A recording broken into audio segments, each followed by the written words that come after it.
In a case of both obscurity and a commonplace sight, the Class 155s of 1987 were originally envisaged as the future of British Rail sprinters, with their domain ranging from South Devon to Yorkshire and Manchester, though problems with their design rapidly led to their replacement by other sprinter models. Instead, the Class 155 would find more utilization as the single-car Class 153, when a majority of the original sets were broken up and put to work on nearly every part of the UK railway network, their operations including rural branch lines in the southwest and Wales, as well as high-density passenger trains in northern England and Scotland.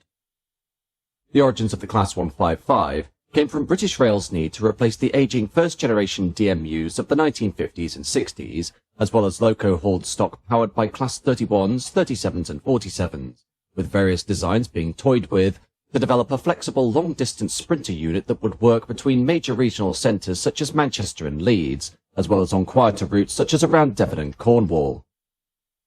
Originally, the specification examined by British Rail was for an ambitious 90-mile-an-hour unit with acceleration that would easily match the likes of contemporary EMUs, this specification leading to what was essentially a diesel version of the Class 317 known as the Class 210, which comprised a 3- and 4-car unit powered by Paxman and MTU engines mounted within the body of the trains themselves.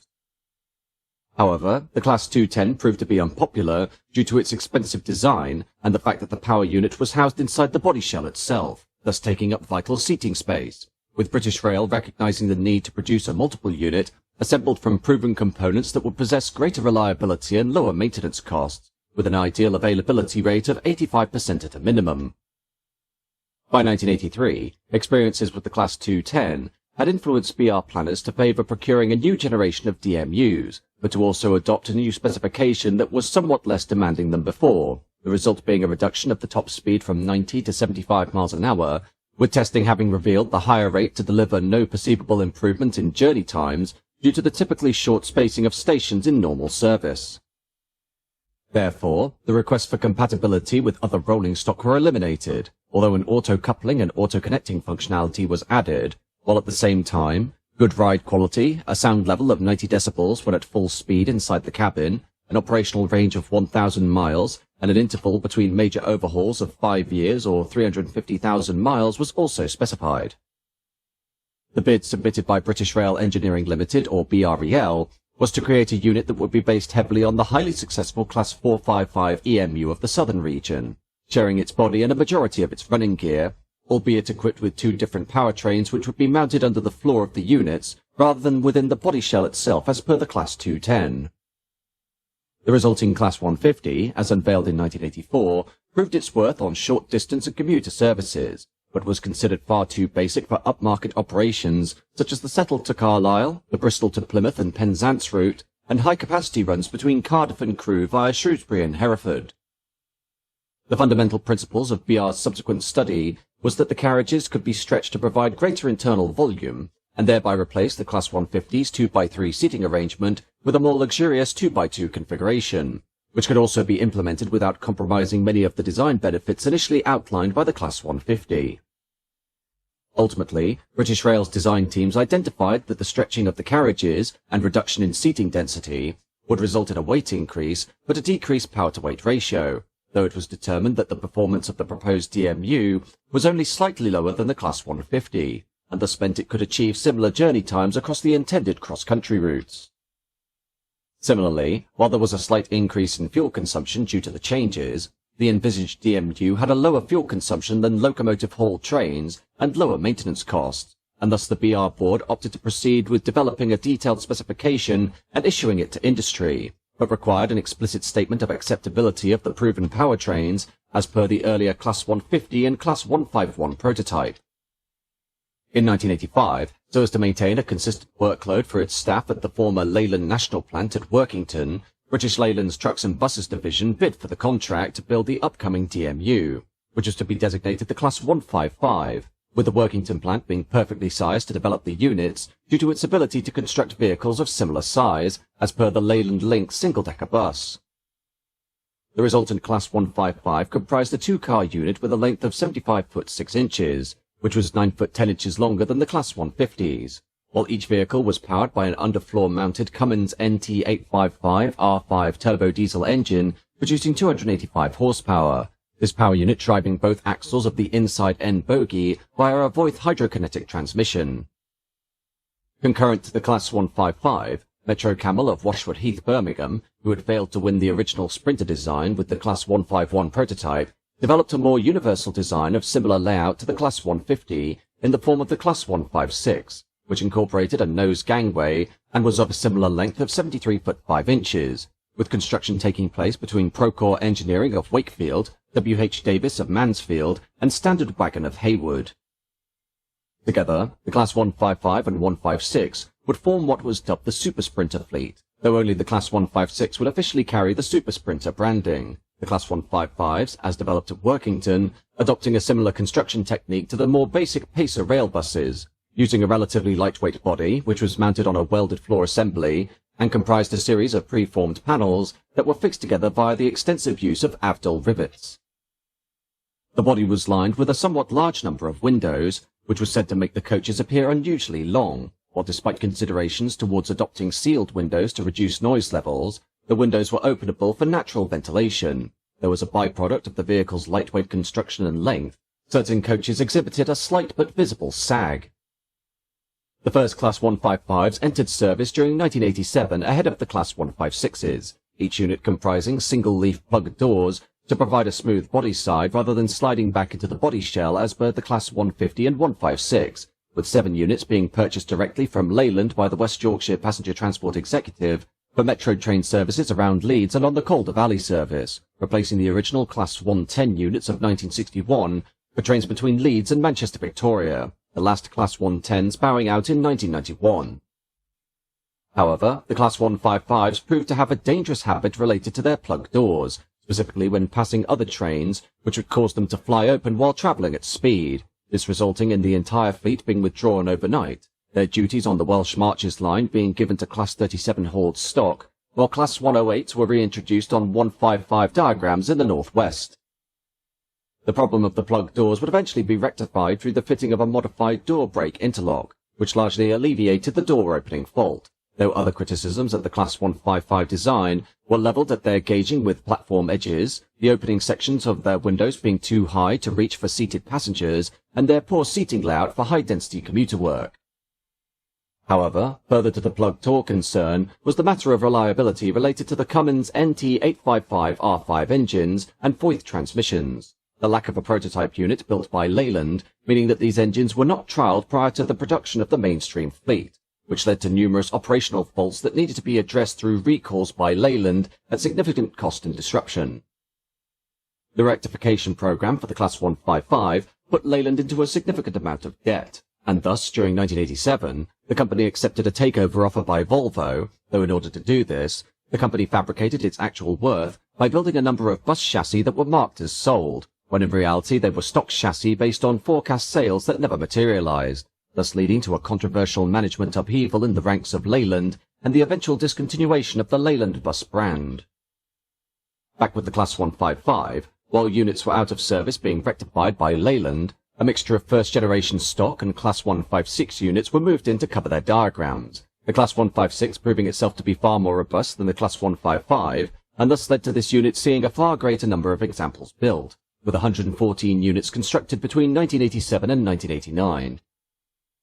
By the time the Class 155s returned to work in full numbers, only 42 examples had been built, the 35 units for regional railways being allocated to Cardiff Canton and used on services such as Cardiff Central to Portsmouth Harbour, Birmingham New Street and Manchester Piccadilly, as well as long-distance trains to Plymouth and Penzance, while the 7 West Yorkshire units were allocated to Leeds Neville Hill, were working along the Calder Valley route to Manchester.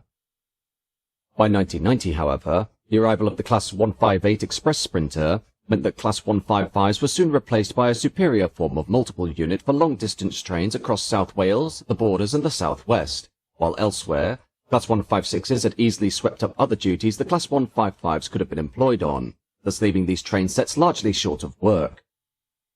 However, it was soon identified by the British Rail management that there was a desperate need to replace the aging Class 121 and 122 single-car units working a variety of branchline roles across the nation, with specific focus being again on Devon and Cornwall, where the Class 142 Pacer units had failed to succeed the 121s and 122s due to their poor performance on the winding southwestern branch lines.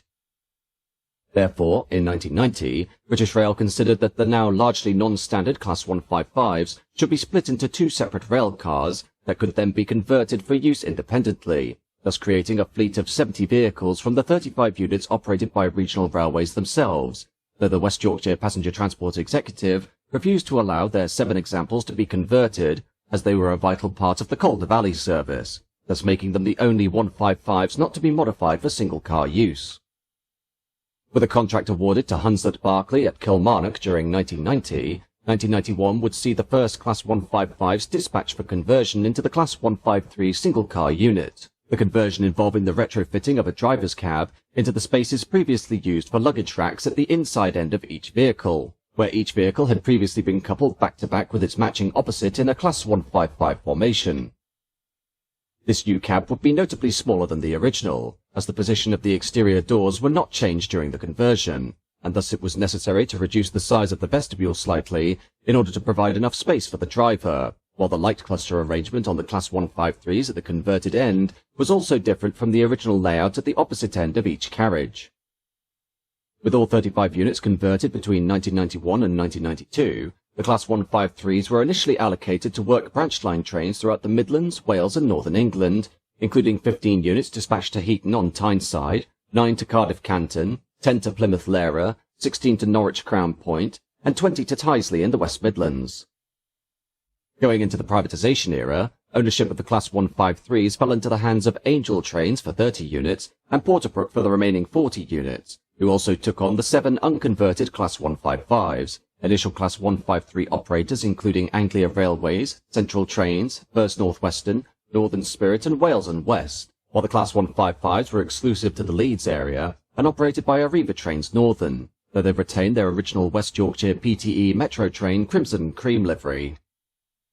In the southwest, Class 153s formed the backbone of both branch trains and mainline operations, with 13 units worked by Wessex Trains and later First Great Western, right up until they were transferred to Transport for Wales in 2019, their numbers rising and falling over the span of several years, peaking at 15 units during 2004.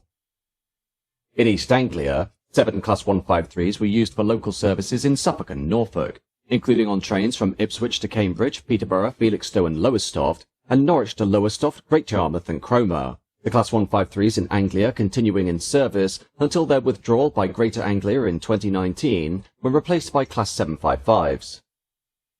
In the West Midlands, 8 Class 153s were used on commuter lines around Birmingham, including the Leamington-Spartan and Eton line and the Marston Vale line between Bedford and Bletchley, though they also found work on the Birmingham to Hereford and Snow Hill lines, usually in conjunction with Class 170s and 172s, the last examples of the Class 153 in the West Midlands being withdrawn in December 2020. In the East Midlands, 13 units would eventually find themselves in the hands of East Midlands Trains when the franchise was formed through the merger of former assets belonging to Central Trains and Midland Mainline, while some of these units were taken on from National Express East Anglia, Northern, Arriva Trains Wales and First Great Western to work a vast array of services in Lincolnshire, Nottinghamshire, Derbyshire and Leicestershire. Class 153s in the East Midlands will remain in service until December 2021, when disability discrimination regulations deemed them non-compliant, and thus saw their diagrams replaced by Class 156s, while Northern Rail once operated the largest fleet of Class 153s in the UK, with 20 examples worked by the company across their network in Lancashire, Yorkshire and Cumbria, these trains being particularly popular on the Cumbrian coast route and the line between Lancaster and Leeds via Hellerfield, as well as supporting branches such as Preston to Ormskirk. Northern Class 153s continued in service with the company until December 2021, with most examples being put into storage, though some were converted for use by Abellio ScotRail for operations on the West Highland Line, where they worked to carry bicycles in combination with Class 156 units, with 5 units now in use with the operator, though they can only be operated using the spacious original cab due to union pushback against the cramped B-end cab. The largest remaining operator of the Class 153 is Transport for Wales, which employs 30 units across its vast network and are normally used on rural branch lines such as the Heart of Wales line from Shrewsbury to Swansea and on local stopping services from Crewe to Shrewsbury via Nantwich, as well as the short Cardiff Queen Street to Cardiff Bay shuttle.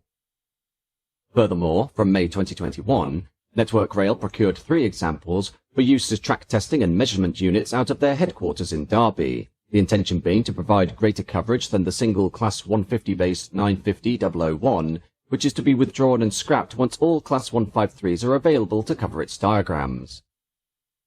As for the 7 remaining Class 155s, these continue to ply their trade in Yorkshire, with the arrival of Class 170s, which caused a cascade of other units onto different routes, seeing them displaced from their original run between Manchester and Leeds, and allocated instead to the Botanic Gardens depot in Hull, where they operate on a variety of trains to Leeds, York and Doncaster, though new proposed stock for Northern is expected to see them withdrawn at some point in the mid-2020s.